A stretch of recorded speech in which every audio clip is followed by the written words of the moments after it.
அதிமுக பலமாக இருக்கக்கூடிய சில தொகுதிகள் கூட இப்ப கூட்டணி கட்சிக்கு கொடுக்கப்பட்டிருக்கு. அப்படி இருக்கும்போது அங்க இருக்கக்கூடிய நிர்வாகிகள் அதை சோர்வடை செய்யாதா?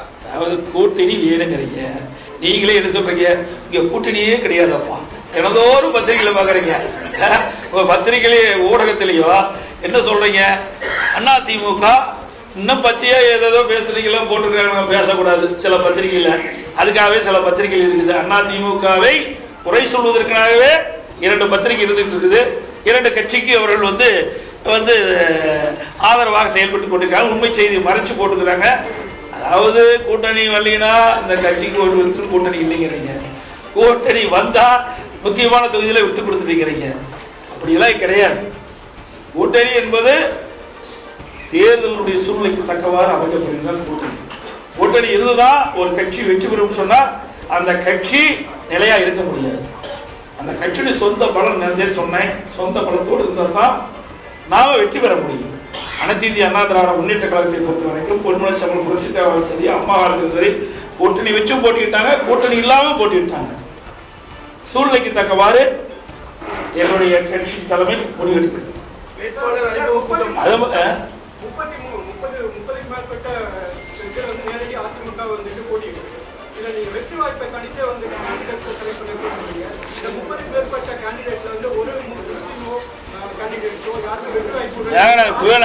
நீங்க ஜாதியும் மதத்தை ஏங்க பிரிக்கிறீங்க?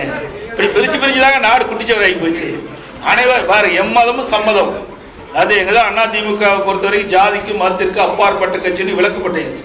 இனிமேல் தயவு செய்து ஜாதி பத்தியோ மதத்தை பத்தியோ கேள்வி கேட்காது. அது தவறு. நாமளே பிரிச்சு பார்க்க கூடாது. நீங்க ஊடக நபர்களும் பத்திரிகை நபர்களும் நீங்க முன்னுதாரணமா இருக்க வேணும். நாட்டினுடைய எதிர்காலத்தை நோக்கி நாம் சென்று கொண்டிருக்கிறோம். மதத்தின் அடிப்படையிலேயோ அல்லது ஜாதியின் அடிப்படையிலேயோ மக்களை பிரித்து பார்த்து பேசுவது ஏற்றுக்கொள்ள முடியாது. அதிமுக அதை முழுமையாக நிராகரிக்கிறது. விரைவில் தயார் பண்ணிட்டு இருக்கோம், விரைவில் எழுதியிருக்கோம். திருச்சியில் 40 நாடாளுமன்ற எங்களுடைய வேட்பாளர்கள், எங்கள் கட்சியில் அறிவிக்கப்பட்ட வேட்பாளர்கள், கூட்டணி கட்சியின் சார்பாக விரைவில் அறிவிக்கப்படுகின்ற வேட்பாளர்கள், அதே போல இடைத்தேர்தலில் போட்டியிடுகின்ற சட்டமன்ற தொகுதியில் விளம்பரத்தில் போட்டியிடுகிற சட்டமன்ற இடைத்தேர்தல் வேட்பாளர் அனைவரும் ஞாயிற்றுக்கிழமை மாலை 5 மணி அளவில் திருச்சியில் நடைபெறுகின்ற அந்த தேர்தல் பிரச்சார மேடையிலே அவர்கள் அறிமுகம் செய்கிறார். எல்லாம் அறிவிப்பாங்க. அதை சொல்லியிருக்கிறோம். அந்த நாடாளுமன்ற வேட்பாளர் சொல்லியிருக்கிறோம். அவர்கள் அதெல்லாம் நிறைய இப்பதான் அறிவிச்சிருக்கிறோம்.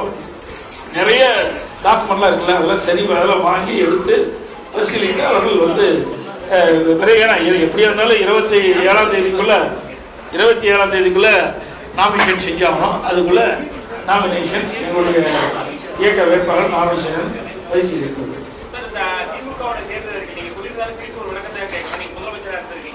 பெட்ரோல் டீசல் விலை குறைக்கப்படும் அப்படின்னு சொல்லி தேர்தல் அறிக்கையில் கொடுத்திருக்காங்க. அவங்க இப்ப 100 ரூபாய்க்கு பெட்ரோல், ஆனா 70 ரூபாய் 80 ரூபாய்க்கு கொடுத்திருக்காங்க. இது சாத்தியமா?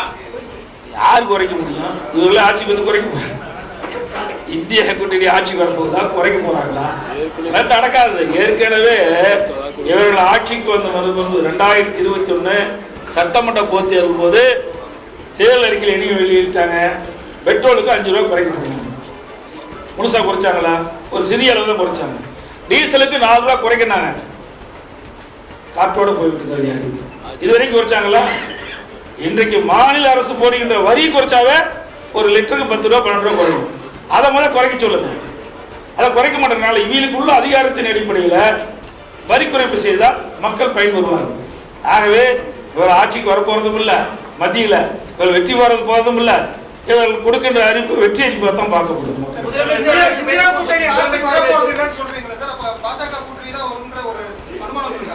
ஏன்னா அதை குறைக்க மாட்டேங்கிறாங்க. இவங்களுக்குள்ள அதிகாரத்தின் அடிப்படையில் வரி குறைப்பு செய்தால் மக்கள் பயன்பெறுவார்கள். ஆகவே இவர் ஆட்சிக்கு வரப்போறதும் இல்லை, மத்தியில் இவர் வெற்றி பெறது போறதும் இல்லை. இவர்கள் கொடுக்கின்ற அறிவிப்பு வெற்றி அறிவிப்பை தான் பார்க்கப்படுது.